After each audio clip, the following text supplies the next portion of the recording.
Ang proyektong Kalusugan Caravan ng GMA Kapuso Foundation ay lumilibot sa iba't ibang bahagi ng bansa para maghandog ng serbisyong pangkalusugan, medical mission, lalong-lalo na po sa mga mahihirap na lugar. Sa aming pagtungo sa lungsod ng Butuan noong Marso, sa daang-daang nagpakonsulta, isang bata ang nakaagaw ng aming pansin. Siya'y si Criselda Dacroce. Kilalanin natin siya sa ulat na ito.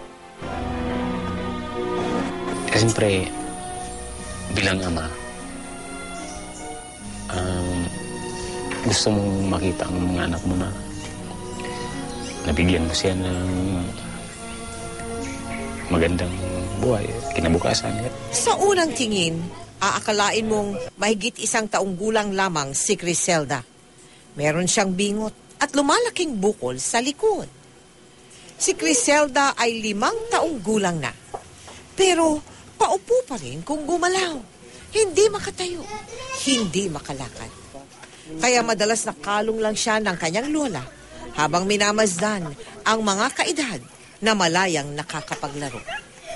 Sa mga tingin ni Criselda, ramdam namin ang kanyang pagnanais na sumali at makilaro sa mga bata. Hiwalay na sa asawa si Alfredo. Binubuhay niya ang mag-anak sa mahigit 100 pisong sahod kada araw bilang pahinante sa isang koprahan. Tuwing darating ako sa galing trabaho, gusto niya na lagi siyang nilalabas. Kaya kahit na pagod ako, dinadala ko siya. Mahal na mahal ko yan. Nang ating ipasuri, yung spinal cord niya, yung kadugtong sa utak, medyo nag-herniate, lumalabas sa may puwet niya. No? Meaning may defect sa spinal cord. Ang spinal cord, responsible yan sa paglalakad, no? Sensation ng mga paa natin, no? Development sa child, no? Motor skills. Sana po, tulungan ninyo ang anak ko.